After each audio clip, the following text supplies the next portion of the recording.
വഖഫിന്റെ bill ഇന്ന് പാർലമെന്റിൽ അവതരിപ്പിക്കുകയാണ്. പക്ഷേ ഇത് വഖഫ് ബില്ല് അവതരിപ്പിക്കുമ്പോൾ കേരളത്തിലാണ് ഏറ്റവും കൂടുതൽ അതിനുമായി ബന്ധപ്പെട്ട് വിവാദങ്ങൾ ഉണ്ടാകുന്നത്. രണ്ട് പാർട്ടികളെയും വലിയ രീതിയിൽ പ്രതിസന്ധിയിലാക്കിയിട്ടുണ്ട്. കാരണം ഈ സഭയുടെ ചില പരാമർശങ്ങളുണ്ട്, ഈ വഖഫിന് അനുകൂലമായി വോട്ട് ചെയ്യണമെന്ന പരാമർശങ്ങൾ അവരെ പ്രതിസന്ധിയിലാക്കുമ്പോൾ BJPയെ സംബന്ധിച്ച് അവർക്കൊരു ലോട്ടറി അല്ലേ?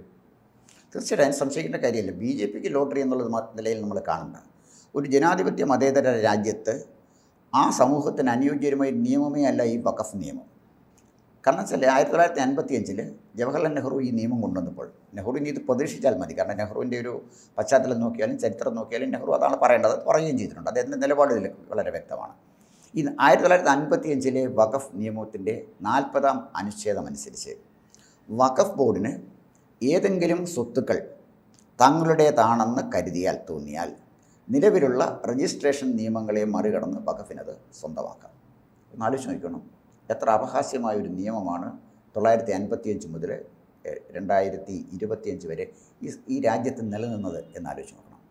അപ്പോൾ നമുക്ക് ഇതിന് ഇരകൾക്ക് എന്തെങ്കിലും അഭിപ്രായ വ്യത്യാസം ഉണ്ടെങ്കിൽ അവർ സമീപിക്കേണ്ടത് കോടതിയല്ല, വഖഫ് ട്രൈബ്യൂണലിനെയാണ്. എന്ന് പറഞ്ഞാൽ വഖഫ് ബോർഡിന് എന്തെങ്കിലും ഒരു വെളിപാട് തോന്നിയാൽ അതിന് നമുക്ക് കോടതിയെ സമീപിക്കാൻ ഒക്കത്തില്ല, ആ സ്വത്തുക്കൾ നമ്മുടേതാവും. അപ്പം മുനമ്പത്തെ ജനങ്ങളുടെ പ്രശ്നം നമ്മളെ ബാധിക്കാത്ത കാര്യം നമ്മുടെ പ്രശ്നം അല്ലാത്തത് കൊണ്ടാണ്. നമ്മൾ താമസിക്കുന്ന സ്ഥലത്ത് വർഷങ്ങളായിട്ട് നമ്മൾ വീട് വെച്ച് താമസിക്കുന്ന സ്ഥലം വഖഫിൻ്റെ ആണെന്ന് ഏതെങ്കിലും വഖഫ് ബോർഡിന് തോന്നിയാൽ നമ്മുടെ സ്വത്തുമൊക്കെ കൊടുത്തിട്ട് നമ്മൾ ഇവിടെ നിന്ന് മാറിപ്പോകണമെന്ന് പറയുന്നത് എങ്ങനെ പ്രായോഗികമാകുമെന്ന് മാത്രമാണ്. ഇതാണോ മതേതരത്വം? അപ്പോൾ ഒട്ടും നമ്മുടെ ജനാധിപത്യ സംവിധാനത്തിന് ചേരുന്നൊരു നിയമമേ ആയിരുന്നില്ല ഈ വഖഫ് നിയമം. പക്ഷേ അതൊന്നും ആരും ഗൗരവമായി പരിഗണിക്കാതിരുന്നതിൻ്റെ കാര്യം വഖഫ് ബോർഡ് ഇക്കാര്യത്തിൽ വലിയ ക്ലെയിമുമായിട്ടൊന്നും വരാതിരുന്നത് കൊണ്ടും അതങ്ങ് ഇഗ്നോർ ചെയ്യപ്പെട്ടു. പിന്നെ വഖഫ് ബോർഡ് തന്നെ ഈ സ്ഥലങ്ങൾ മറ്റാളുകൾക്ക് മറിച്ചു കൊടുത്തു. വഖഫ് ബോർഡിലെ അംഗങ്ങൾ ശതകോടീശ്വരന്മാരായി ഈ സ്വത്തുക്കൾ മറിച്ചു കൊടുത്തുമൊക്കെ. ഇത് ഹിന്ദുക്കളോ ക്രിസ്ത്യാനികളോ മാത്രമല്ല, UP ഒക്കെ മുസ്ലിങ്ങളും വാങ്ങിച്ചിട്ടുണ്ട് ഈ വഖഫ് ബോർഡിൻ്റെ സ്വത്തുക്കൾ. അവരുടെ എല്ലാ സ്വത്തുക്കൾ അന്യാധീനപ്പെടും. അതുകൊണ്ട് UP മുസ്ലിങ്ങളടക്കമുള്ള ജനവിഭാഗങ്ങൾ ഈ വഖഫ് നിയമത്തിന് എതിരാണ്. പിന്നീട് ചില ഭേദഗതികൾ കൊണ്ടുവന്നു. നരസിംഹറാവുവിൻ്റെ കാലഘട്ടത്തിൽ ഭേദഗതി കൊണ്ടുവന്നു. മൻമോഹൻ സിംഗിൻ്റെ കാലഘട്ടത്തിൽ ഈ ഭേദഗതിയൊക്കെ അനുസരിച്ച് എൻ്റെ സ്വത്ത് വഖഫ് ചെയ്യണമെന്ന് ഞാൻ മറ്റൊരാളോട് പറഞ്ഞിരുന്നതായി പറഞ്ഞാൽ പോലും എൻ്റെ കാലശേഷം അത് എൻ്റെ അനന്തരാവകാശികൾക്കല്ല, വഖഫ് ബോർഡിനാണ് ചിന്തിച്ചിരുന്നത്.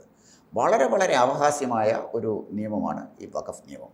ഇപ്പോൾ മുനമ്പത്തുള്ളത് 404 ഏക്കർ സ്ഥലമാണ്. ഇത് ഒരു സിദ്ദിഖ് സേഠ് അദ്ദേഹം ഇത്തരം കാര്യങ്ങൾ നമുക്ക് പൊതുസമൂഹത്തിനും അറിയാം, കേരളത്തിലെ പാർട്ടികൾക്കും അറിയാം. എന്നിട്ടും കേരളത്തിലെ MPമാർ എന്തുകൊണ്ടാണ് ഈ വഖഫിന് എതിരായി നിൽക്കുന്നത്? വഖഫിനെതിരായിട്ട് വഖഫ് അമെൻമെൻറ്റ് ബില്ലിനെ, അതാണല്ലോ പ്രശ്നം.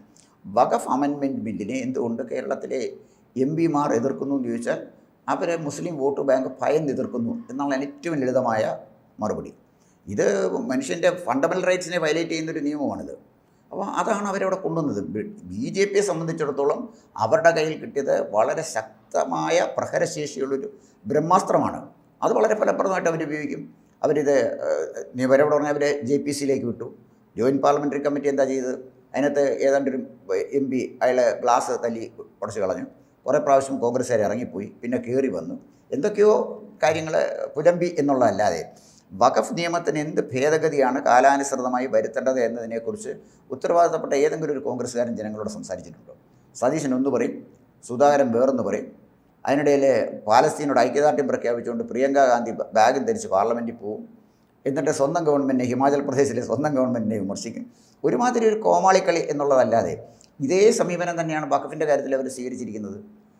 MPമാരെ സംബന്ധിച്ചിടത്തോളം, കോൺഗ്രസ് MPമാരെ സംബന്ധിച്ചിടത്തോളം കോൺഗ്രസിൻ്റെ വോട്ട് ബാങ്ക് എന്ന് പറഞ്ഞാൽ കോൺഗ്രസും മറ്റ് പ്രതിപക്ഷ പാർട്ടികൾ അവകാശപ്പെടുന്നത് ഇത് ഈ ബില്ല് ന്യൂനപക്ഷങ്ങൾക്കെതിരെയുള്ള ഒരു കടന്നുകയറ്റമായാണ്. അങ്ങനെ വേണമല്ലോ അവർ അവകാശപ്പെടാൻ. ഇത് അങ്ങനെ തന്നെ വേണം അവരവകാശപ്പെടാൻ. കാരണം അല്ലെങ്കിൽ അവരുടെ ഒരു പൊളിറ്റിക്കൽ സ്റ്റാൻഡിനുള്ള ഒരു സാങ്ക്ടിറ്റി എന്താണ്? ന്യൂനപക്ഷ അവകാശം സംരക്ഷിക്കുന്ന അവരാണ്. ഇത് ന്യൂനപക്ഷ അവകാശം സംരക്ഷണത്തിൻ്റെ ഭാഗമാണ് ഈ വഖഫ് നിയമം. അപ്പോൾ വഖഫ് സ്വത്താണ് എന്ന് ഏതെങ്കിലും വഖഫ് ബോർഡിന് തോന്നിയാൽ അത് നമ്മുടെ സ്വത്തുക്കൾ നഷ്ടപ്പെട്ടു പോകും, അല്ലെങ്കിൽ വഖഫിന് എടുക്കാം. അവിടെയാണ് ന്യൂനപക്ഷത്തിൻ്റെ സംരക്ഷണം എന്നാണ് അവർ ധരിച്ചു വെച്ചിരിക്കുന്നത്. വഖഫിൻ്റെ കയ്യിൽ എത്ര ഏക്കർ സ്ഥലമുണ്ട്? 9 ലക്ഷം ഏക്കറിലധികം സ്ഥലം വഖഫിൻ്റെ കയ്യിലുണ്ട്. 1.42 ലക്ഷം കോടി രൂപയുടെ സ്വത്താണ് വഖഫിനുള്ളത്. അപ്പോൾ വഖഫിനെ സംബന്ധിച്ചിടത്തോളം ഇതവർക്ക് കിട്ടിയിട്ട് വലിയ സ്വർണ്ണഖനിയാണ്. അതായത് ഒരു പ്രത്യേക ന്യൂനപക്ഷ കമ്മ്യൂണിറ്റിക്ക് മാത്രം കിട്ടുന്ന ഒന്നാണ്. അതുകൊണ്ടാണ് ഈ നിയമം പാർലമെൻറ്റ് പാസ്സാക്കിയാൽ തന്നെ സുപ്രീം കോടതിയെ സമീപിക്കുമെന്ന് ഹാരിസ് ബീരാൻ എം പി, മുസ്ലിം ലീഗിൻ്റെ എം പി, അദ്ദേഹം പറഞ്ഞിരിക്കുന്നത്. അപ്പോൾ കോൺഗ്രസിനെ സംബന്ധിച്ചിടത്തോളം കോൺഗ്രസിൻ്റെ കേരളത്തിലെ വോട്ട് ബേസ് അത് ക്രിസ്ത്യൻ വോട്ടാണ്. ആ ക്രിസ്ത്യൻ വോട്ട് നഷ്ടപ്പെടും. കാരണം KCBC പറഞ്ഞിട്ടുണ്ട്, ഈ വഖഫ് നിയമം, വഖഫ് അമെൻമെൻറ്റ് ബിൽ ഇന്ത്യൻ പാർലമെൻറ്റിൽ കൊണ്ടുവരുമ്പോൾ കോൺഗ്രസിൻ്റെ എം പിമാർ അതിനെ എതിർക്കരുത്. വളരെ ക്രിസ്റ്റൽ ക്ലിയറാണ് KCBCയുടെ സ്റ്റാൻഡ്. ഇതിൻ്റെ കാരണം എന്താണെന്ന് വെച്ചാൽ ഇതൊരു ജനാധിപത്യ വിരുദ്ധമായ നിയമമാണ് വഖഫ് നിയമം. അത് ഭേദഗതി ചെയ്യേണ്ടത് അടിയന്തരമായ ആവശ്യമാണ്. അതുകൊണ്ടാണല്ലോ എതിർക്കരുതെന്ന് പറയുന്നത്. കോൺഗ്രസിനെ സംബന്ധിച്ചിടത്തോളം രണ്ട് ഓപ്ഷനേ ഉള്ളൂ. ഒന്നുകിൽ കോൺഗ്രസ്സിന് ബില്ലിനെ എതിർക്കാം, അതല്ലെങ്കിൽ ബില്ലിനെ അനുകൂലിക്കാം. ഇതല്ലേ പാർലമെൻറ്റ് ചെയ്യാനുള്ളൂ. വേറെ പാർലമെൻറ്റിൽ യെസ് ഓർ നോ അല്ല വേറെ ആൻസറൊന്നും പാർലമെൻറ്റിൽ ഇല്ലല്ലോ. അപ്പോൾ കോൺഗ്രസ് സാധാരണ ഇത് ചെയ്യാൻ സാധ്യതയുള്ളത് ഈ പാർലമെൻറ്റിൽ ഒരു ബഹളമുണ്ടാക്കി, ഒരുപക്ഷേ ഹൈബി ഈഡനെ പോലുള്ള പ്രതിഭാശാലികളുള്ളതുകൊണ്ട്, പാർലമെൻറ്റ് വർത്തമാനം പറയാൻ അറിയാത്തത് കൊണ്ടും, ബില്ല് വായിക്കാത്തത് കൊണ്ടും, പാർലമെൻ്ററി പ്രൊസീജിയർ ഇത്രയും കാലമായിട്ട് വലിയ പിടിയൊന്നും ഇല്ലാത്തത് കൊണ്ടും പാർലമെൻറ്റിലെ വെല്ലിലിറങ്ങി ഇത് കീറിക്കളയാം. അതാണല്ലോ ഹൈബി ഈഡൻ ചെയ്ത മഹത്തായ ഒരു സേവനം. അതാണ് അദ്ദേഹത്തിന് ആ സേവനം ആവർത്തിക്കാം. അദ്ദേഹത്തിൻ്റെ ഒരു നഷ്ടം വരുന്നത് പ്രതാപനില്ലാതെ പോയി. പ്രതാപൻ ഉണ്ടായിരുന്നെങ്കിൽ പ്രതാപനോട് ബില്ല് കീറാൻ കൂടുമായിരുന്നു. പിന്നെ എന്തോ രമ്യ ഹരിദാസിൻ്റെ പാട്ട് പാടിയായിരുന്നു. അപ്പോൾ അങ്ങനെ കുറേ അഭാവം അതിനകത്തുണ്ട്. ഈ പ്രതാപൻ്റെ, രമ്യ ഹരിദാസിൻ്റെ ഒക്കെ അഭാവമുണ്ട്. എന്തായാലും ശരി, രാഹുൽ ഗാന്ധി ഏത് ഭാഷ സംസാരിച്ചാലും പുറകിൽ നിന്ന് ഡെസ്കയിലടിക്കാൻ രാജ്മോഹൻ ഉണ്ണിത്താനുണ്ട്. ഇങ്ങനൊരു കോമാളിക്കൂട്ടം അല്ലയോ കേരളത്തിലെ ഈ കോൺഗ്രസിൻ്റെ എം പിമാരെന്ന് പറയുന്നത്. അവർ വളരെ കൊടിക്കൽ സുരേഷ് ആണല്ലോ കോൺഗ്രസിൻ്റെ ഇപ്പോഴത്തെ ബുദ്ധിജീവി. അദ്ദേഹം പറയുന്ന അദ്ദേഹത്തിനെ ക്രൂരമായി അവഗണിക്കുന്നു എന്നാണ്. എത്ര 7 പ്രാവശ്യം MP ആയി. ഈ മനുഷ്യന് 1-2 പ്രാവശ്യം മത്സരിച്ച് കഴിഞ്ഞിട്ട് വേറെ ദളിത് വിഭാഗത്തിൽപ്പെട്ട ഒരാൾ മത്സരിക്കാൻ അവസരം കൊടുത്താൽ ഒരാളൂടെ രക്ഷപ്പെടത്തില്ലേ? ഇത് ഈ കൊടിക്കൽ സുരേഷിന് എന്തിനാണ് ഇങ്ങനെ സ്വന്തമായിട്ടാണ് എഴുതി കൊടുത്തിരിക്കുന്നത്? വേറെ ചെറുപ്പക്കാരില്ലേ, അവരെ കൂടെ പ്രോത്സാഹിപ്പിക്കണ്ടേ? അപ്പോൾ ഞാൻ ആ വിഷയത്തിലേക്ക് വരുന്നില്ല. ഇവിടെ പ്രശ്നം എന്താണെന്ന് ചോദിച്ചാൽ കോൺഗ്രസിൻ്റെ നിലനിൽപ്പിൻ്റെ പ്രശ്നമാണ്. ഒന്നുകിൽ അവർ വഖഫ് അമെൻമെൻറ്റ് ബില്ലിനെ അനുകൂലിക്കണം, അല്ലെങ്കിൽ എതിർക്കണം. ഇത് രണ്ട് വന്നാലും അവർക്ക് അപരിഹാര്യമായ നഷ്ടമാണ് ഉണ്ടാകുന്നത്. അതിൻ്റെ കാരണം അതിനെ പരിഹരിക്കാൻ വേണ്ടിയാണ് അവർ ഈ ബില്ല് അവതരിപ്പിക്കുമ്പോൾ ഇറങ്ങിപ്പോകാൻ സാധ്യതയുണ്ട് എന്ന് ഞാൻ പറഞ്ഞത്. അപ്പോൾ ജനങ്ങളോട് പറയാൻ, ഞങ്ങൾ എതിർത്ത് വോട്ട് ചെയ്തില്ല, അല്ലെങ്കിൽ അനുകൂലിച്ച് വോട്ട് ചെയ്തില്ല. ഇത് രണ്ടും പറയാം. വഖഫ് അമെൻമെൻറ്റ് ബില്ലിനെ അനുകൂലിച്ച് ഞങ്ങൾ വോട്ട് ചെയ്തില്ല, അതുകൊണ്ട് ഞങ്ങൾക്ക് വോട്ട് തരണം എന്ന് പറഞ്ഞ് ആളുകളെ സമീപിക്കാം. പക്ഷേ കേരളത്തിൽ അവർ മനസ്സിലാക്കാതെ പോകുന്നൊരു കാര്യം, കേരളത്തിലെ ക്രൈസ്തവരെന്ന് പറഞ്ഞാൽ വളരെ അഭ്യസ്തവിദ്യരാണ്. കേരളത്തിലെ വിദ്യാഭ്യാസ സ്ഥാപനങ്ങളിൽ നല്ലൊരു ശതമാനവും ക്രൈസ്തവരുടെയിലാണ്. അവർ നല്ല ഒന്നാന്തരം വിദ്യാഭ്യാസമാണ് കൊടുക്കുന്നത്. എന്തെല്ലാം പ്രശ്നമുണ്ടായാലും നാം കാലാകാലങ്ങളിൽ കാണുന്നത് അവർ അവസാനം UDFനെ സഹായിക്കുന്നതാണല്ലോ. അല്ല, അങ്ങനെ വരുമോ ഇല്ലയോ എന്ന് വന്നാലൊരു പ്രോബ്ലം എവിടെയെന്ന് വെച്ചാൽ, കേരളത്തിലെ ഒരു സമൂഹം കൃത്യമായിട്ട് പോളറൈസ് ചെയ്യപ്പെട്ടു. അതിന് സംശയം. ഇപ്പോൾ കമ്മ്യൂണിസ്റ്റ് പാർട്ടിയുടെ ഈ പ്രമേയങ്ങളുമൊക്കെ അതാണ് സൂചിപ്പിക്കുന്നത്.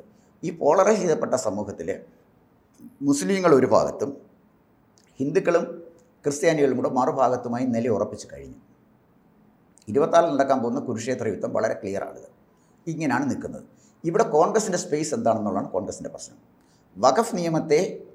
വഖഫ് അമെൻമെൻറ്റ് ബില്ലിനെ എതിർത്താൽ കേരളത്തിലെ ക്രിസ്ത്യൻ വോട്ടവർക്ക് നഷ്ടപ്പെടും. കാരണം KCBC ആണ് പറഞ്ഞിരിക്കുന്നത്, കേരള കാത്തലിക് ബിഷപ്പ് കൗൺസിലാണ് പറഞ്ഞിരിക്കുന്നത് ഇത് അനുകൂലിക്കണം എന്ന് പറഞ്ഞിരിക്കുന്നത്. അപ്പോൾ കോൺഗ്രസ് ശരിക്കും പറഞ്ഞാൽ ചെകുത്താനും കടലിനും ഇടയിൽ പെട്ടു എന്നുള്ളതാണ് യാഥാർത്ഥ്യം. ഈ ബില്ല് അവതരിപ്പിക്കുമ്പോൾ കോൺഗ്രസ് ഇറങ്ങിപ്പോയാലും കോൺഗ്രസിന് നഷ്ടമാണ്, എതിർത്താലും കോൺഗ്രസിന് നഷ്ടമാണ്, അനുകൂലിച്ചാലും കോൺഗ്രസിന് നഷ്ടമാണ്. എന്തായാലും ശരി, ഈ വഖഫ് അമെൻമെൻറ്റ് ബില്ല് പാർലമെൻറ്റിൽ അവതരിപ്പിക്കുന്നത് കോൺഗ്രസിനെ സംബന്ധിച്ചിടത്തോളം വളരെ പ്രതികൂലമായി ബാധിക്കുന്ന ഒരു രാഷ്ട്രീയ നിലപാടിലേക്ക് പോകും. 2026 വരുന്ന തെരഞ്ഞെടുപ്പിനും അതിനു മുമ്പ് നടക്കുന്ന ലോക്കൽ ബോഡി ഇലക്ഷനൊക്കെ കോൺഗ്രസിന് ഇക്കാര്യത്തിൽ വലിയ വില കൊടുക്കേണ്ടി വരും. മറ്റൊരു പ്രധാനപ്പെട്ടൊരു കാര്യം, ഒരു പാർട്ടിക്ക് ശക്തമായൊരു നിലപാട് സ്വീകരിക്കാൻ കഴിയാതെ പോകുന്നതുകൊണ്ടുണ്ടാകുന്ന ഒരു ഗതികേടാണ്. എത്രയോ കാലമായി കോൺഗ്രസിനെ സംബന്ധിച്ചിടത്തോളം UDFനെ സംബന്ധിച്ചിടത്തോളം തീരുമാനമെടുക്കുന്നത് പാണക്കാടല്ലേ. അതുകൊണ്ടാണല്ലോ സന്ദീപ് വാര്യർ വന്നപ്പോഴേ പാണക്കാട് തങ്ങളെയും ജിഫ്രി കോയ തങ്ങളെയും കാണാനല്ലേ കോൺഗ്രസ് പറഞ്ഞത്, അല്ല K. സുധാകരനെ കാണാൻ പറഞ്ഞു. ഈവൻ രാഹുൽ ഗാന്ധിയോ സോണിയാഗാന്ധിയോ ഇതിന് പ്രിയങ്ക ഗാന്ധിയെ പോലും കാണാൻ പറഞ്ഞില്ല. കേരളത്തിൽ കോൺഗ്രസിനോട് ചേർന്ന് നിൽക്കണമെങ്കിൽ പാണക്കാട് തങ്ങളുടെ പെർമിഷൻ ഉണ്ടെങ്കിലേ പറ്റുള്ളൂ. ഈ കാര്യത്തിൽ പാണക്കാട് തങ്ങൾ എന്ത് തീരുമാനമെടുക്കും കോൺഗ്രസ് എടുക്കുന്ന തീരുമാനത്തോടെ ഇറങ്ങിപ്പോകാനാണ് സാധ്യത. ആ തീരുമാനത്തോടെ പാണക്കാട് തങ്ങൾ യോജിക്കും. ഒരുപക്ഷെ യോജിച്ചേക്കാം. കാരണം വെച്ചാൽ ഈ വരുന്ന തെരഞ്ഞെടുപ്പിൽ പണ്ട് പൗരത്വ ഭേദഗതി സമയത്ത് തന്നെ 2 MP വിമാനം കിട്ടിയില്ലെന്ന് പറഞ്ഞാൽ അവർ ഒഴിവായിട്ടുണ്ട്. ഉണ്ട്. അല്ല, അതും ഞാനതാ പറഞ്ഞത്. ഇത് വളരെ വളരെ ഒരു ഒരു ഒരു ട്രിക്കി ക്വസ്റ്റ്യനാണിത്. എതിർത്താലും നഷ്ടം, അനുകൂലിച്ചാലും നഷ്ടം. അങ്ങനെ കോൺഗ്രസ് ഈ പാർലമെൻറ്റിൽ ചെകുത്താനും കടലിനും ഇടയിൽപ്പെട്ടിരിക്കുന്നു. കോൺഗ്രസ് എടുക്കുന്ന തീരുമാനം എന്താണെന്ന് നമുക്ക് ഈ ചർച്ച കഴിഞ്ഞല്ലേ അറിയാം. 8 മണിക്കൂറാണ് ചർച്ചയ്ക്ക് മാറ്റി വെച്ചിരിക്കുന്നത്. അത് കഴിയുമ്പോഴാണ് കോൺഗ്രസിൻ്റെ നിലപാട് നമുക്ക് അറിയാൻ പറ്റുള്ളൂ. കൂടുതൽ വാർത്തകളും വിശേഷങ്ങളും നിങ്ങളിലേക്ക് എത്താൻ ABC മലയാളം സബ്സ്ക്രൈബ് ചെയ്യുക, ബെൽ ബട്ടണും അമർത്തുക.